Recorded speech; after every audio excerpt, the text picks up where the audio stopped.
Hello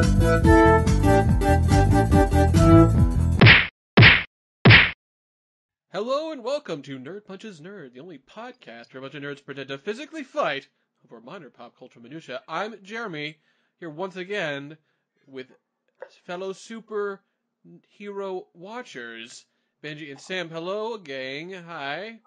What up? Hello, gang. Today we're going to be just chatting about some of the movies that we have seen that are comic book nerd related that we haven't really had a chance to have a little bit of a discussion about. Specifically, that's Wonder Woman and Guardians of the Galaxy 2.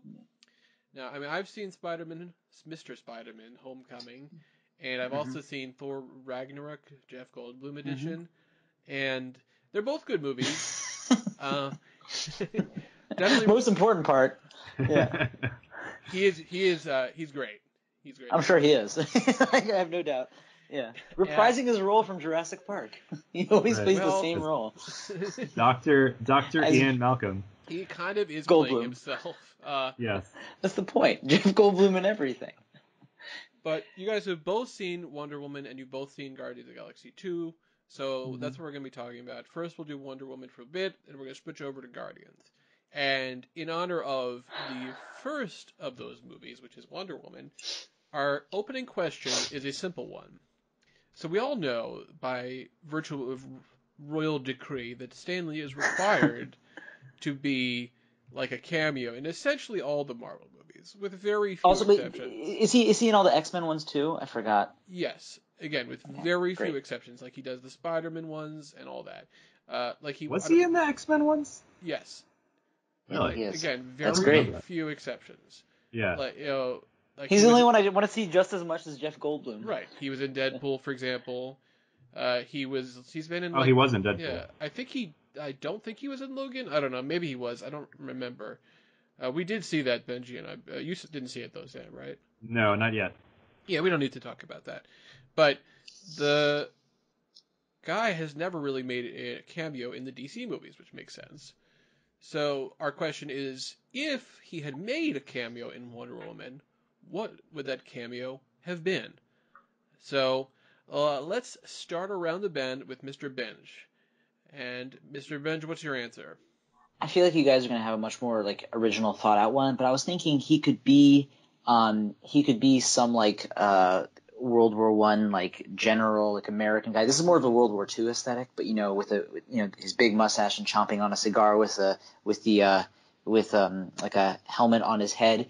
And Eisenhower. I'm thinking Patton and MacArthur were both in World War I, though they weren't as old as Stanley or close to that age during that time. But I was thinking like if they had just some like well-known American general, he could just be someone barking orders with a cigar in his mouth. Okay, so like in that room with all the war council people. Right. Yeah. That's great. Yeah. Okay. Great point. All right, Sam. So Benji kind of stole my answer. My plan all along. I Jeff Goldblumed you. Very. I just want to insert Jeff Goldblum and everything until you guys realize that all along I've been Jeff Goldblum. So clever. Your podcast. Very, very clever of you. So my idea was that not that he would be a general, but that he would be like one of those like politicians deliberating in the war room. But not as an American, as like one of the British guys. So it would be really hilarious to see Stan Lee like doing a really, really bad British accent. Oh yeah, a really terrible British accent. That's true. Of course. That's true. That's what I want. And like I was thinking like he would not be. You can't really have Stan Lee be like a German. Like I mean he's too much of an American icon and stuff. So like I think the British thing could fit, but like I sort of felt like he either plays like sort of conspicuous things or like sort of like casual things with like mild thematic connections. So my thinking is sort of the same thing. He has a bad British accent, but he's the guy that sells ice cream to Wonder Woman as she's going down the street, and he's like, "Ice cream there, miss, for the pretty lady." Iced cream. Well, yeah, Only a tuppence, governor. Exactly. He also That's kind of he expensive. he could have. But yeah. Yeah, I like this thing of him doing a bad British accent. I feel like he would ham it up and do it great. Like he could have even been. Weren't they in a library at one point? He could have just been like a, British librarian. Yeah, but he's already done library stuff. I just like the idea of him like, I feel he could also be like in. I don't want him to be in The Village because if they all get killed. But he could be like in the British pub or something. That's true. Like a bartender, like the bartender. Actually. Or he could be just like a foreign soldier there, or whatever, and just like, I'll have what she's having. That is a line they would give him. It doesn't exactly make sense. Right. I was thinking like when she throws the guy across the room. Right. Yeah, it does make sense. I'll have what she's having. Oh my god. Exactly. Good. Well done. Okay. Good job, sir. So let's get into the movie. First, let's just go around and say, so what overall did you think of Wonder Woman? Maybe I'll start. Go first. So overall, I really liked it, and it was it wasn't obviously it wasn't the perfect movie, and I don't know if it was even like up there in the top 5 of comic books, but I think comic book movies, but it's kind of like I feel like it's kind of between, on the more good side, kind of between just like a typical or fluff comic book movie and one of the ones with substance. It was kind of like between those and had a little more substance. I mean, I wouldn't say it had like immense substance to it, nor did it necessarily need to, but I thought Gal Gadot did a really terrific job with it. I thought it was a pretty strong plot. I thought the beginning with like her training and stuff, or her backstory stuff, that I don't think that was that great. It wasn't terrible. But I was really impressed with how they did the love story. I think they did that really, really well. I think both of the what's the name of the guy again? Chris. It's Chris. See if you can guess his last name. No, the actor. Oh my god. It is Chris, Ben. Yeah, the actor's name is Chris. That wasn't it. Yeah. Yes, but last name, whatever. It doesn't. I'm not going to do this. But basically, his name is Chris. All American Chris. Chris Washington. Chris Washington Jefferson Lincoln. It's Chris Pine, Benj. Chris Pine. Oh, there we go. Right. He also played Kirk in Star Trek. Yes. I just forgot. I just blanked out on his last name. That's all it was. I know who he is. Well, there are a lot of Chris's.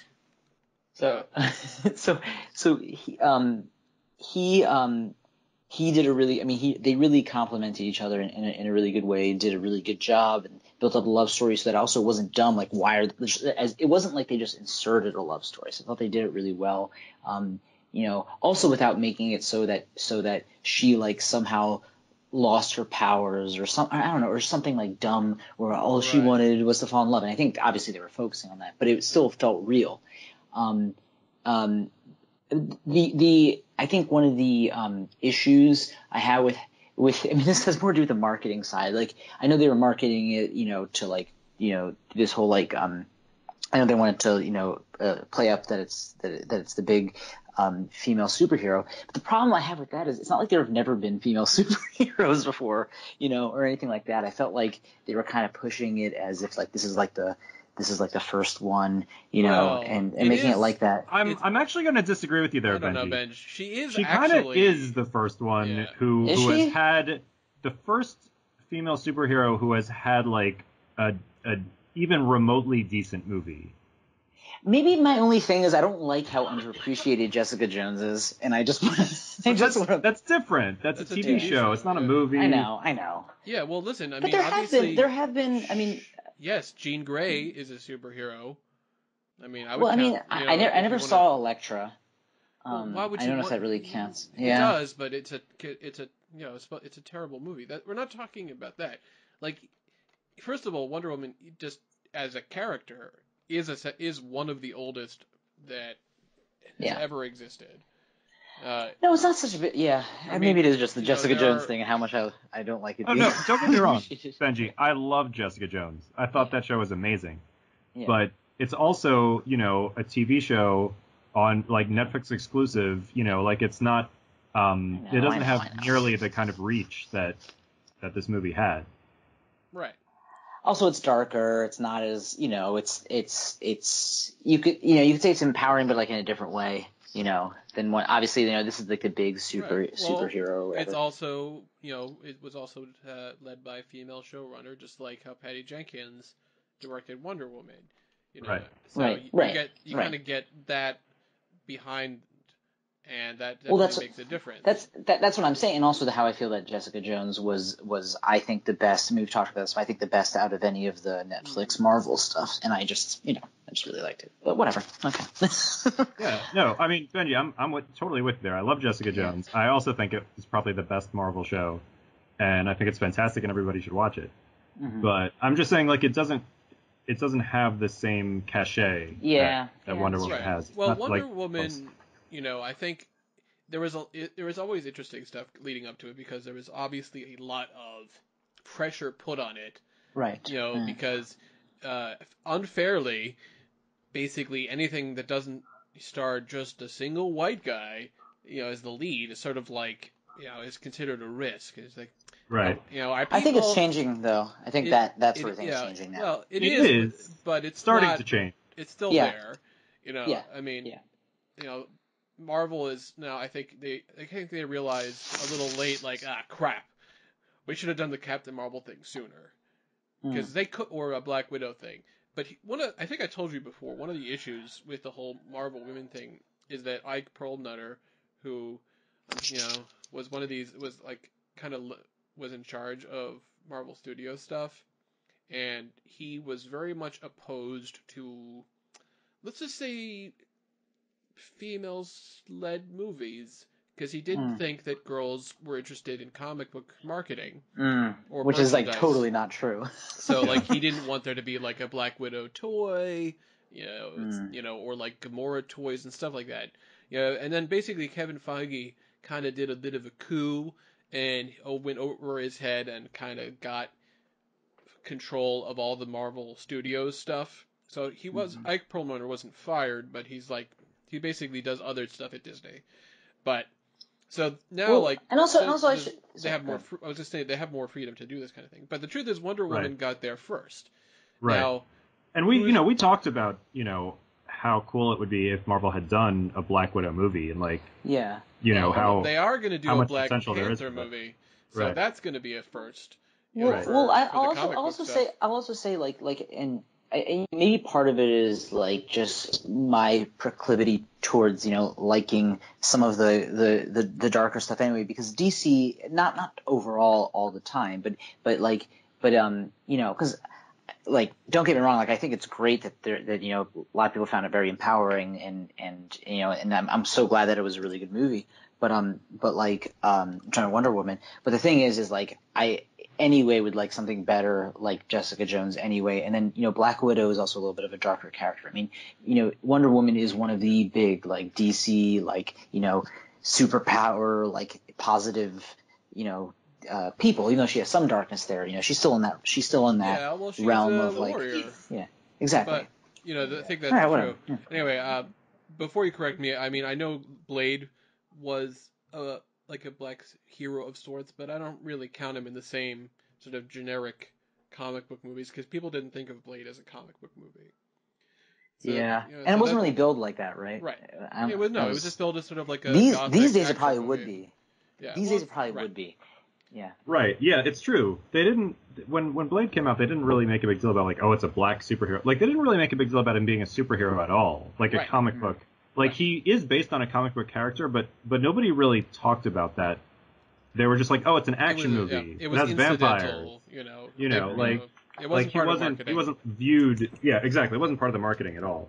Right. So I think you have a lot of good points with that. I think the opening, there are some fun pieces to it, but a lot of it, and there's some stuff that pays off well later. But there's also a lot of drag in it. Yeah, it was like 5 to 10 minutes too long. I felt like it wasn't a big problem. It didn't ruin it, but it did a little bit.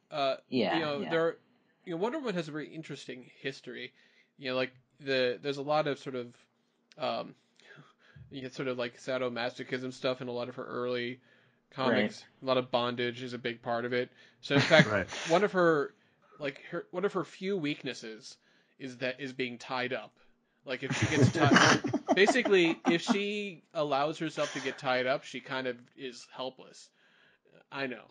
Like, where's that even from? Like, where's it from? It's from William. It's from William Marsters and his wife. No. William Marsters, yeah, who was he was this crazy guy. Well, don't just put it on him. He and his wife were both into this kind of stuff. His wife wrote a lot more than she was probably credited for Wonder Woman, because that. When I say crazy guy, I mean like he was actually like crazy in real life. Like he believed in all of this like free love stuff, and he had like 2 wives. Like he had like a polygamous marriage. What? Why are you saying well? I mean, is that not true? Polyamorous because they both shared her. To say polygamous is to imply that he was the only one being intimate with either of them, but that is not the case. It was fine. It was a group marriage. So did he base Wonder Woman off of his wife? Is that the whole thing? No, he based Wonder Woman off of the lover. Oh. Like physically. His biggest weakness was... Well, anyway. Anyway, it was like I don't think a big scandal. The only thing I'm asking is like, what was their logic behind why the superhero did? I'm not saying why they came up with it. I meant why tying up with like made it. Well, because bondage was a big thing. She tied up other people with her magic lasso. Okay. It's sort of like a thing. It was just like because they wanted to give her some kind of weakness, I guess, but I don't know. There was only one point where she was kind of confined, and that was at the end of the movie when, Ares kind of like, wraps a bunch of like metal around her. And that was that supposed to be a nod to it? I think so. Without getting into like the bondage-y stuff. And because she didn't just get stuck, she was able to break out of it. Right. So I thought it was interesting how they did that, because the classic Wonder Woman story is kind of just whatever. She's just Wonder Woman. But later on, they came up with the idea that she was made from like clay, and that her mother, like from Athena, is probably based off of the Athena thing, sort of. I mean, that's not how Athena. Well, that's not Athena's myth, but exactly. I mean, this is a much more recent character, but the idea was that basically all the Amazons, they couldn't have kids because they were just women that were just on an island by themselves, and they were super powerful, but they were just they could live forever unless they were killed, but they couldn't have kids. Mm-hmm. But Hippolyta, who really wanted a kid, so she prayed to the gods, and the gods basically breathed life into this clay statue, and became Wonder Woman. So that was her daughter, effectively, even if it wasn't like through like physical birth. Now, I think it's a pretty cool backstory. Now they did do it obviously like that for this movie. They did it where Zeus was actually her father, which is sort of an interesting angle. Which is interesting also because in Thor, he's also like a thunder god kind of character. So I feel like wait, they said Ares was her father? No, Zeus was. I thought you said Ares for a second. Yeah. Oh, yeah. No. That's what that was a twist. I know a lot of people were worried would happen because there's a lot of sort of father issue stuff in a lot of these comic book movies. Right. And it's nice that it's not like, she didn't have to like refute her father or fight her father at the end, but getting strength from him instead, or even getting revenge. Maybe there'll be something later. Nice. Well, yeah, but it would have been more cliched to be I am your father. Right. How many times have we heard this already?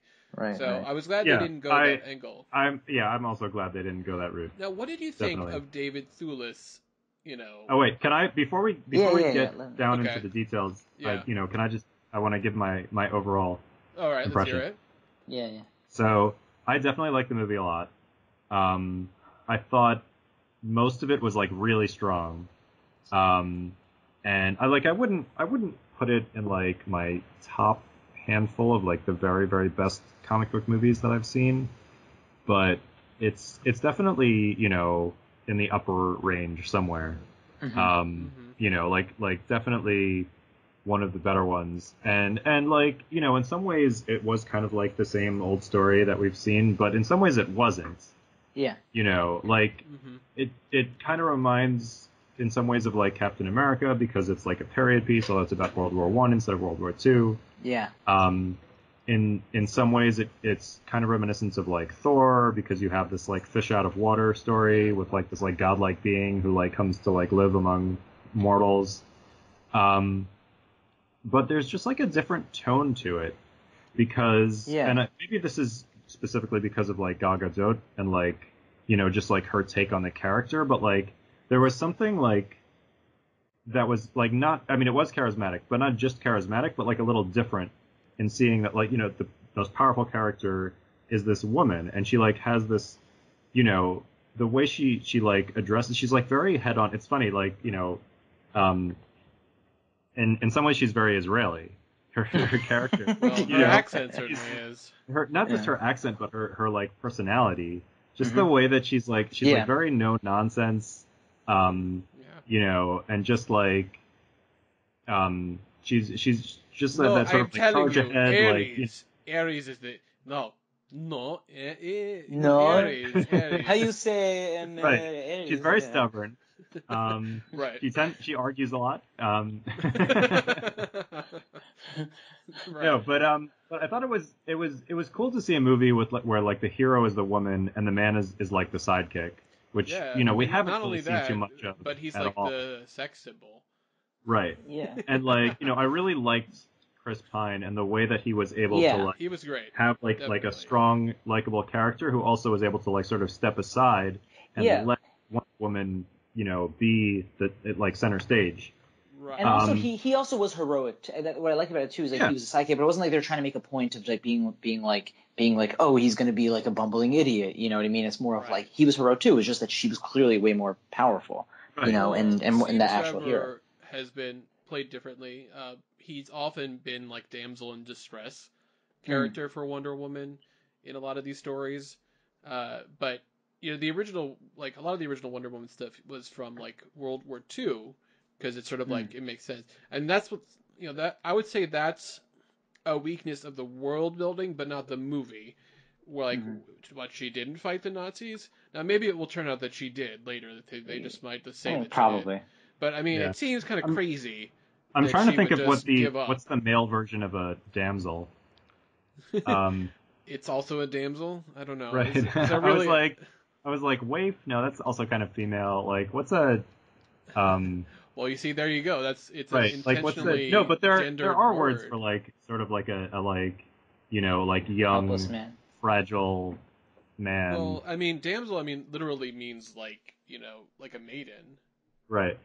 So, what would be like the guy version of that? A nerd?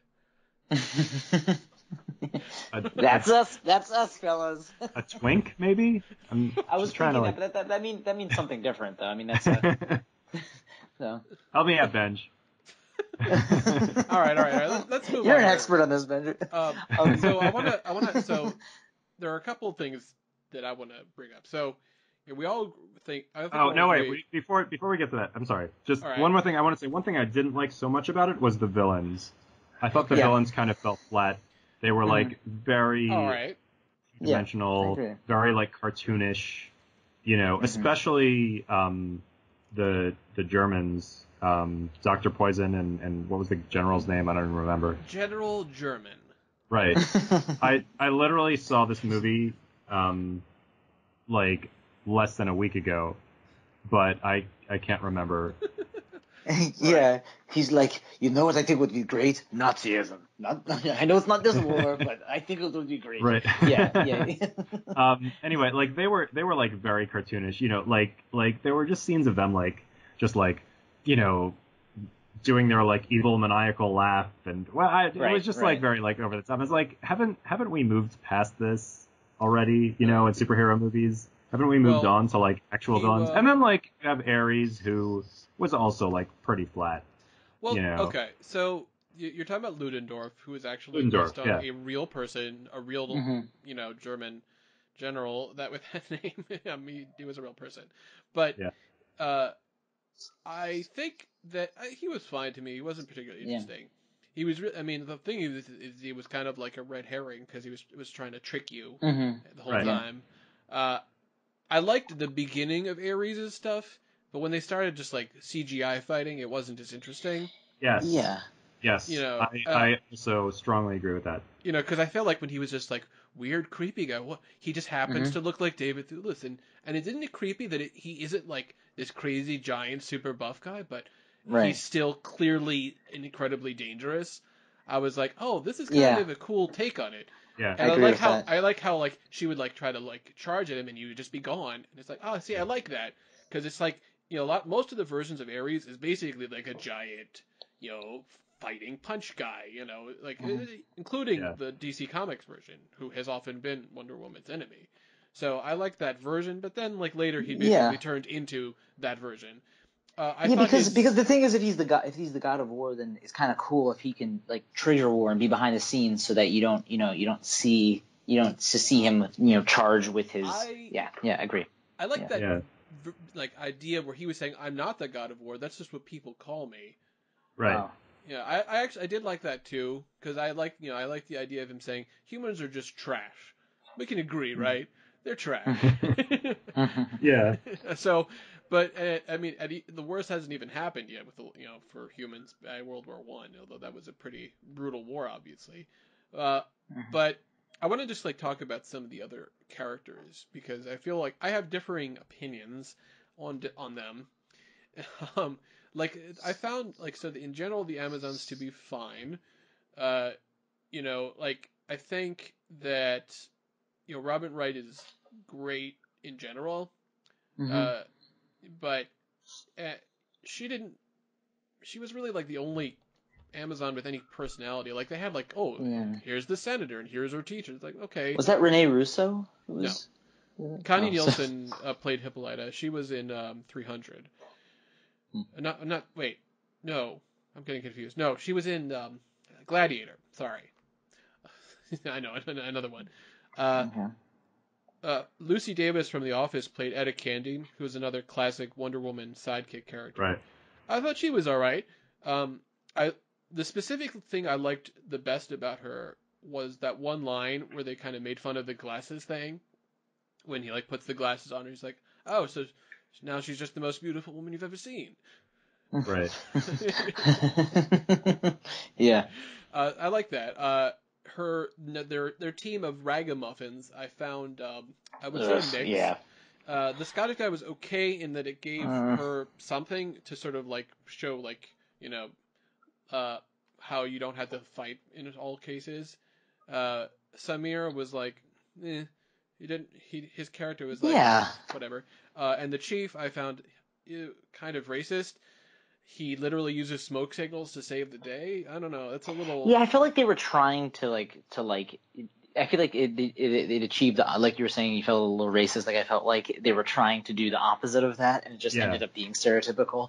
Like his so that actor's actual name is Eugene Braverock, and if he had just had that great name, that would have been all right. Just use a real name. Less That's a good confusion point. on the set.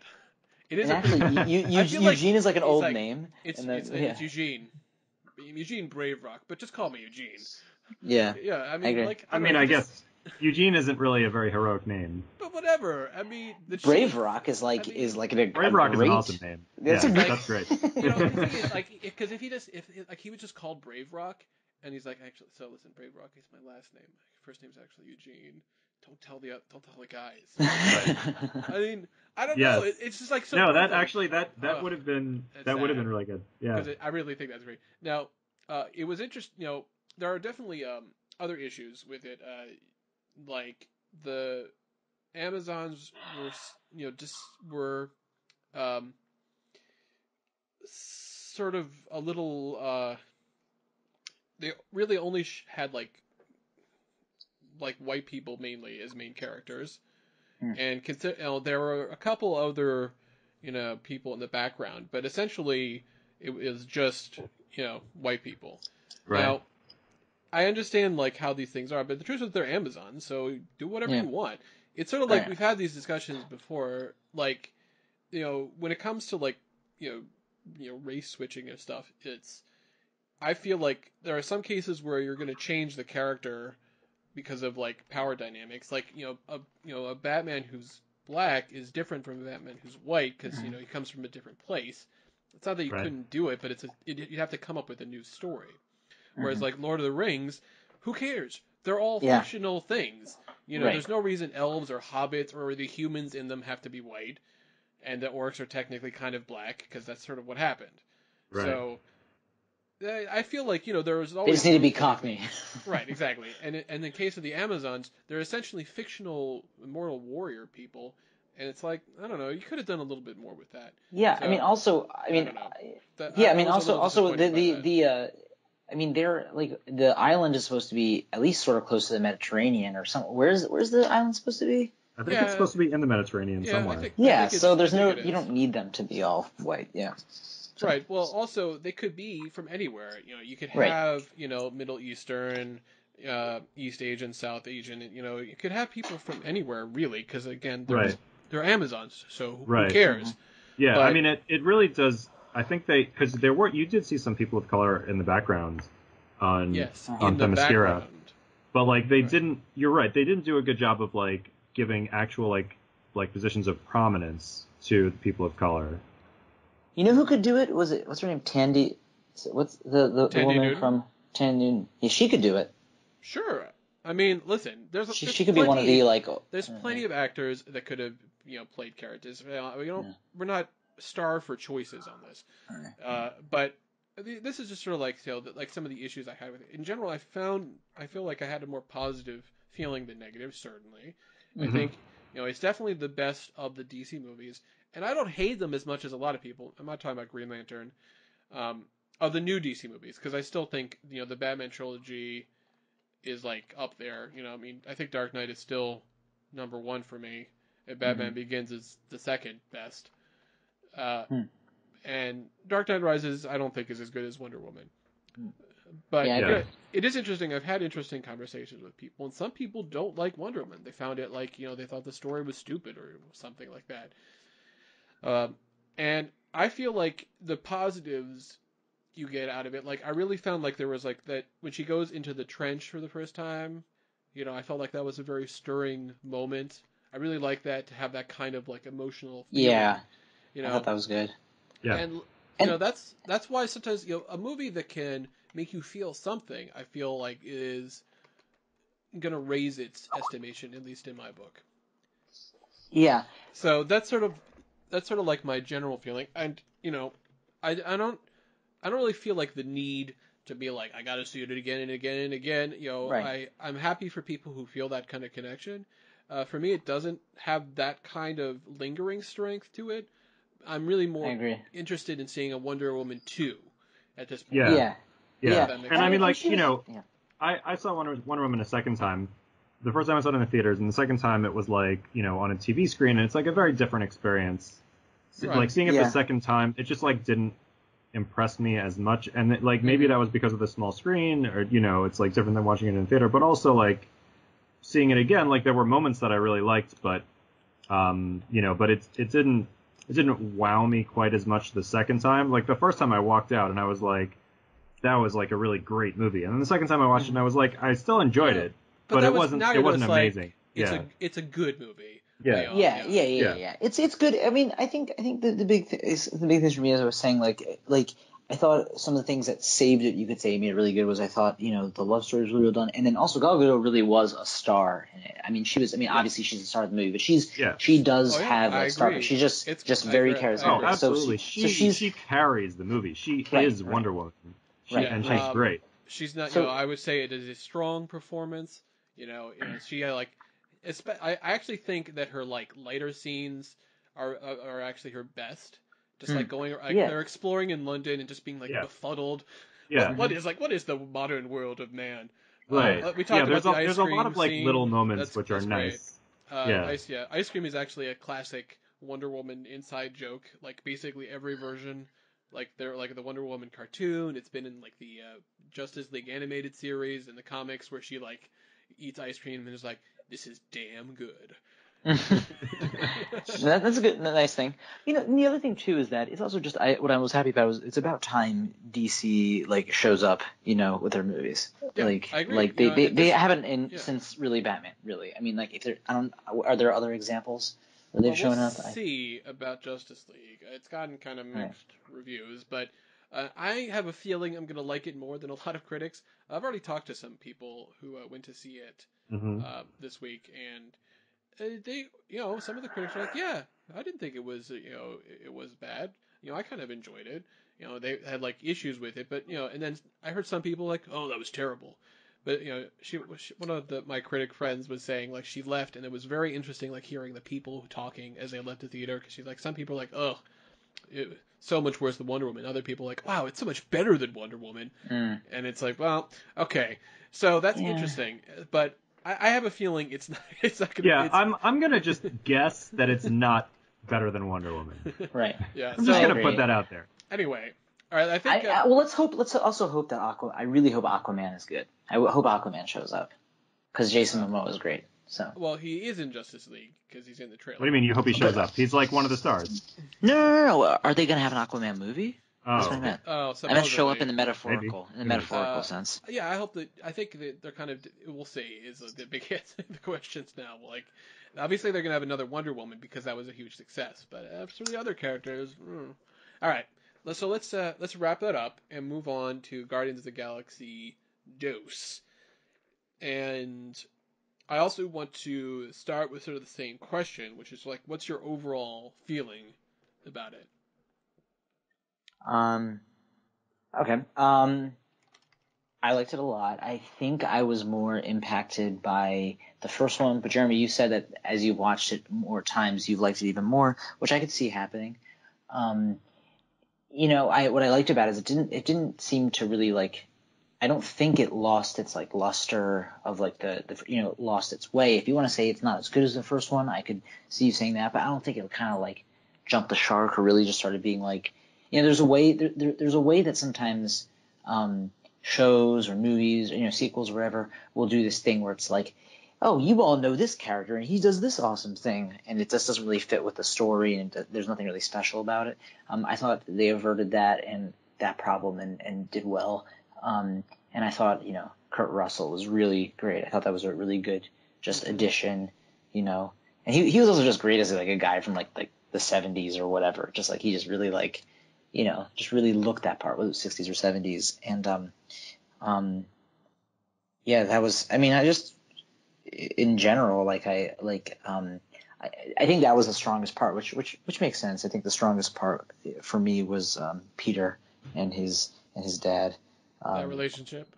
Yeah, that was really, really good. And who's it? Was it Nostalgia Chick who did the well, Lindsay Ellis is her name. She doesn't go by that name anymore. Oh, she doesn't go by that anymore? She's not affiliated with with that guy anymore. Her analysis was really good, actually. I agree. Sam, have you seen Lindsay Ellis's video on the Guardians of the Galaxy 2? No, I used to be a big fan of Lindsay Ellis, but I've kind of stopped following her. All right, she's still really good. Yeah. I've seen like everything she does. Some of them are better than others, but like she's had some really insightful comments, I think. And she got into like, it was called The Complex Feels of Guardians of the Galaxy 2, and she was talking about like, her personal feelings about it, like how it connected to her, and getting into like, why she felt like it was emotionally a stronger movie than Wonder Woman, actually. But yeah, I'll send it to you later. Maybe I'll put a link below the podcast. But we'll check it out. Well, she was just basically making the argument. Were you going to say, Jeremy, what she was saying? What I liked about it, I mean, she's in some sense, you could focus it on Peter and Gamora, but she was making it a larger point about the character. She was saying, people wondering just beyond the whole thing of people trying to think, oh, when are they going to get together or something like that, beyond just the typical trope. She was also just making a general point about, what was very smart about how they designed the characters, which is just they're all pretty damaged people. And so, she was saying like Peter's like pretty immature, socially immature, and Gamara's, like traumatized. So it's not like a simple thing like, oh, they should just be, getting together. Over with, guys. But it's also not hit over the head at that point. It just doesn't happen. I mean, maybe it'll happen in the future, but I mean, if they keep with Tim Gunn, that's the screenwriter, right? James Gunn, whatever. Tim Gunn is the guy who does like Project One Way. Oh, same thing. He could do a great job, and James Gunn, who wrote and directed it. and his brother, what's his brother's name? Sean Gunn. Sean Gunn, who's They call him the Three Guns because Tim Gunn is the main one.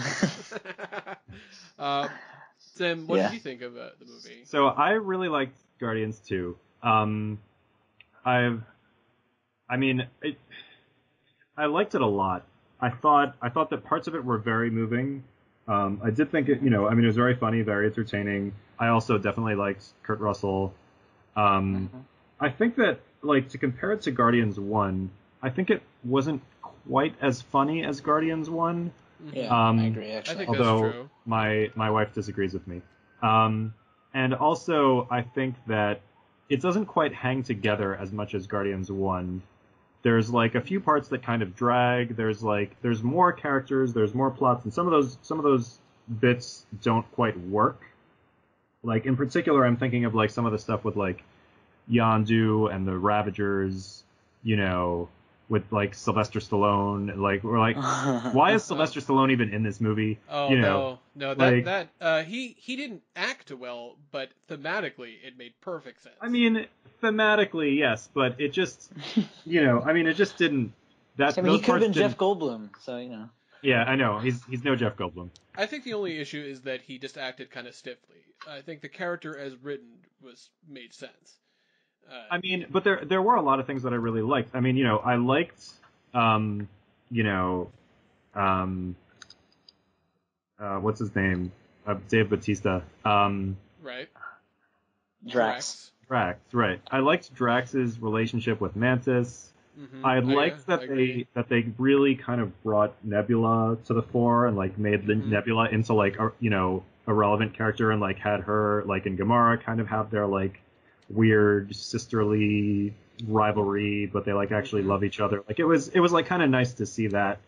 And of course, like, the stuff with Peter and Ego, and Peter and Yondu, that stuff was really good. And Rocket, I'm also, like, a big fan of Rocket. I know a lot of people find him annoying.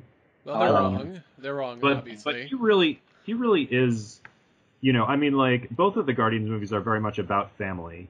Yes. Mm-hmm.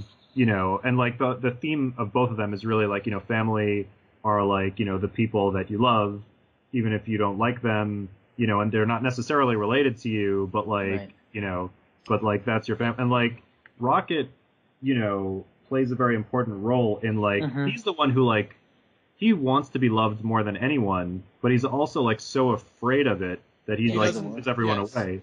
Yeah, he doesn't think he's deserving.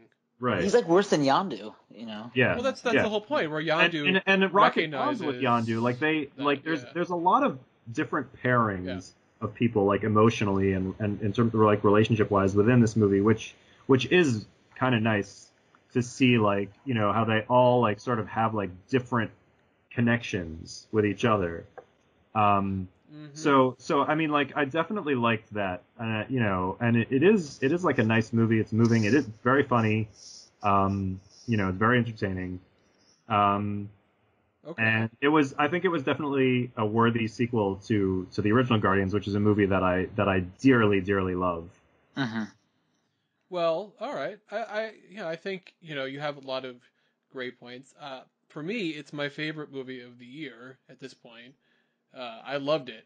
I saw it 3 times.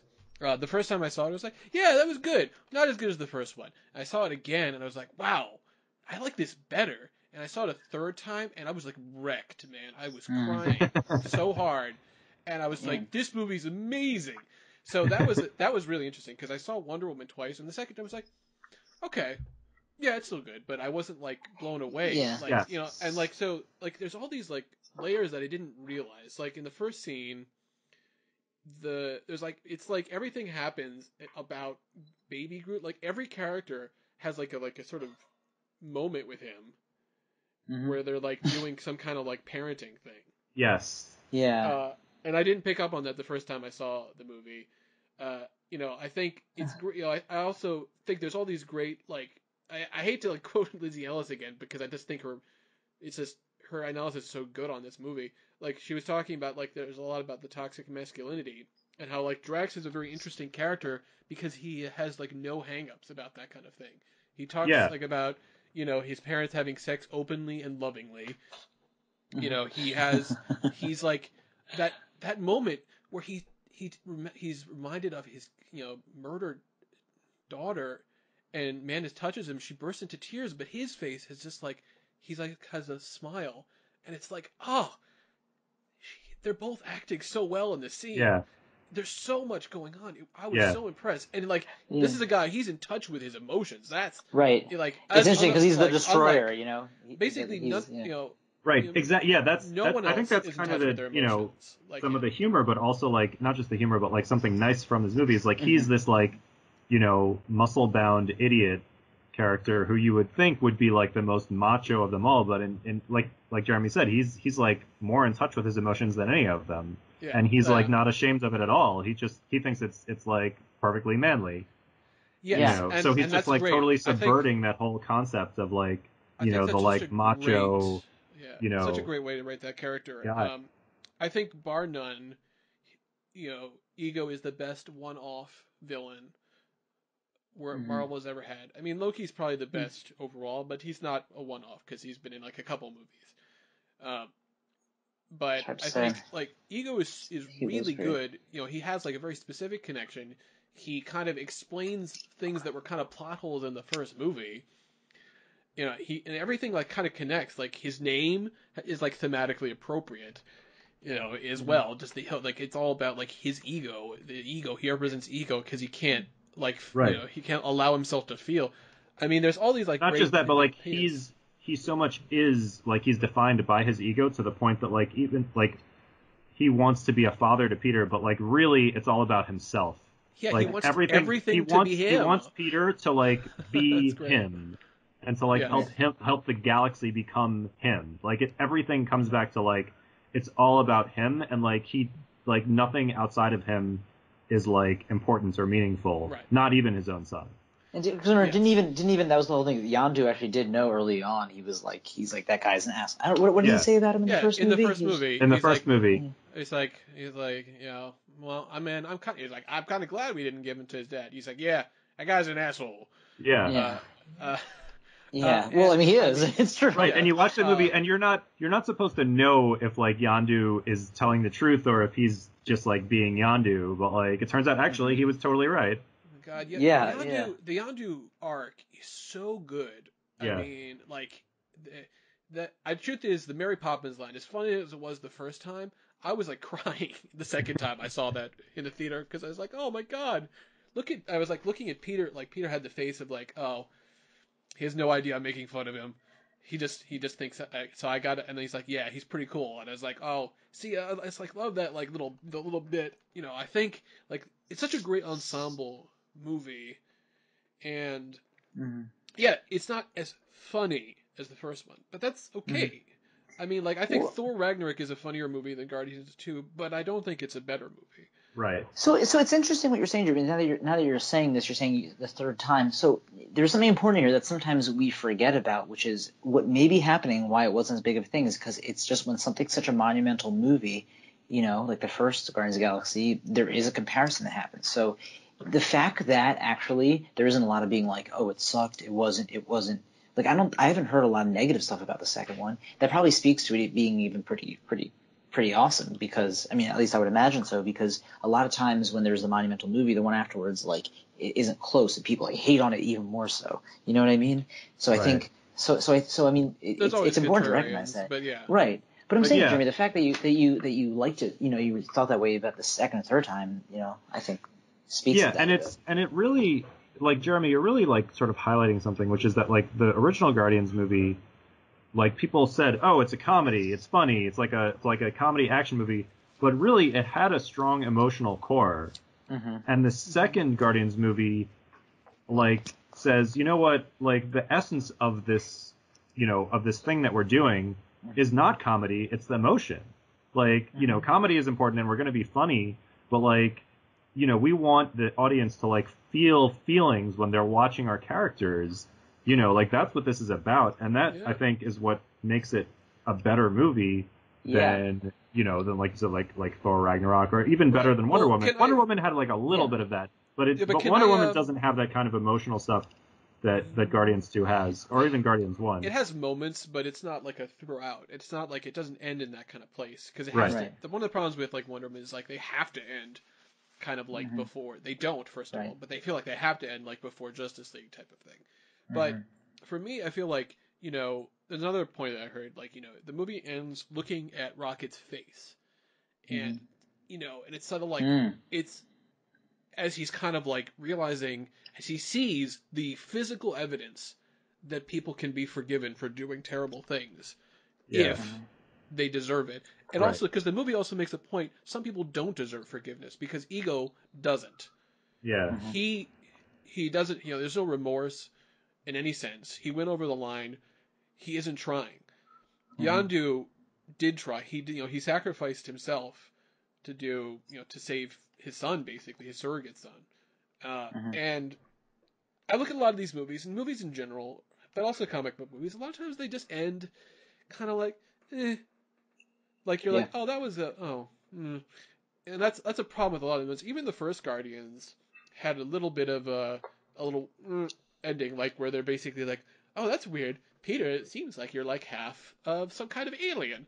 And it's like, okay, all right, well, yeah, and even if that's true, it's just like, it's kind of clunky. And, like, and especially because there are a lot of things leading up to that which were so great beforehand. That, well, I mean, like, I thought that, the climax of that movie was really strong. Yeah. It was really strong. It's really outstanding. It's just, like, you're talking about, like, the, like, sort of afterward, it's almost like an epilogue. Yeah, but it wasn't the epilogue. Like, no, like, it wasn't really. It's not like in Wonder credits. Woman how like the last scene of Wonder Woman is like in the present day when she's like in the Louvre, instead of being like, taking place like back during World War I. Like that actually is like an epilogue almost. Yeah. But which I thought was fine. But it was fine. Yeah, it was fine, yeah, but it wasn't like fine. particularly good. Yeah, like the Pixar franchise, Right, Dark Knight had a great ending. Yes. I mean, people can make fun of it now, but like the whole, he's the the hero we need, we need as opposed to the one we deserve. Everything, and like as he like the Hans Zimmer music as he just like drives off. Well, now it's just iconic, so that's like I know, but make fun of it. But it worked at the people time. do make fun of that, but the fact is that movie I thought had a fantastic ending. Like I remember you watched that movie and you watched the ending, and like I was just sitting there like, blown away. Wow, I had no idea that a comic book movie could be that good.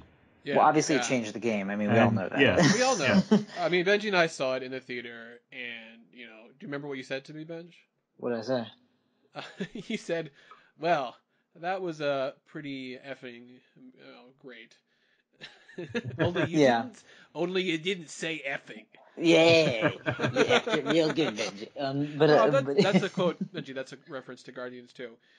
I was going to say, is this podcast rated PG-13 all of a sudden? It isn't, but I had to put that in there. PG-13.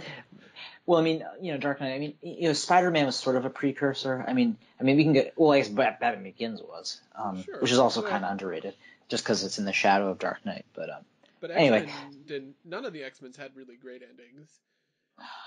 No, like the actual. I'm not gonna listen to this nonsense, Sam. Let's ignore this.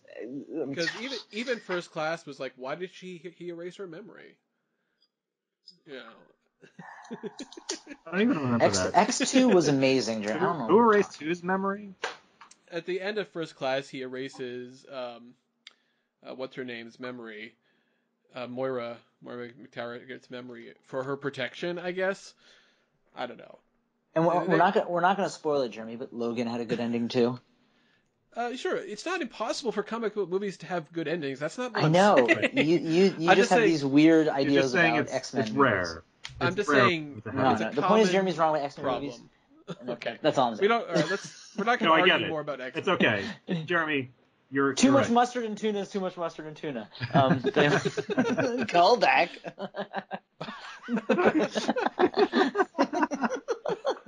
But the Yonder days. No, but I don't even remember what the fuck I was gonna say. Yeah, no, we agree about that. The thing is, like, these are kind of like interesting circumstances. Oh, I know what I was gonna say. Sorry to interrupt. I think. Well, what is this that it's a common problem for a lot of movies that I'm like, oh, I like this movie, and then the ending is kind of like, oh, well, at least I like most of it, like that kind of thing. And what's like Wonder Woman had a kind of like fine ending. Right. Guardians was just like it had like a perfect ending to me. I mean, it was just like, wow, that's great. And I don't count the post credits thing. Those are just like silly little things. There's a lot of Easter eggs and little things. Did you understand the Stanley reference in the Guardians? I don't remember.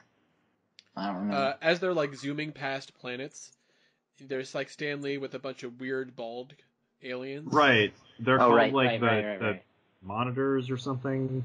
I forget. The Watchers. The Watchers. Yeah, you're close. And the only one who really used them was Grant Morrison, right? The only one who like really used them. No, people used them. Neil Gaiman had a whole thing in his like 1602 book, but the monitors were actually like a classic like Kirby Fantastic Four invention thing. I think they must have gotten permission to use that as part of their Spider-Man deal with Sony to use some characters and stuff. But yeah, they're really interesting because there's long been like a common fan theory that Stan Lee is a Watcher. Yeah. The Watchers are sort of like these immortal beings that basically just watch everything in the Marvel universe, but never never do anything. They just watch constantly. Right. And like anytime anything of import happens, they're there watching, but that's it. That's it makes sense to have Stan Lee as like one, it's the kind of author, Right. Like well, he's commentary. like their informant. Right. Yeah, right. That was cute. And I like that they brought back Seth Green as Howard the Duck in the beginning. Once you go duck, you are in luck or whatever. I forget that. You're always once you go duck, you're always in luck. I think it was something like that. Yeah, it was like, oh, I guess he's still here. I didn't know that was Seth Green. That's funny. You didn't? Yeah. Like it is great voices. There are a lot of like weird things where I was like, I don't know what the hell this is referencing, and then like I looked it up after the movie and like, oh, okay. Like Miley Cyrus played like the robot voice of that weird like robot radio at the end of the movie, where they're doing like the Sylvester Stallone and Michelle Yeoh and Ving Rhames like getting the team back together. You probably didn't notice that Miley Cyrus played the voice of the robot.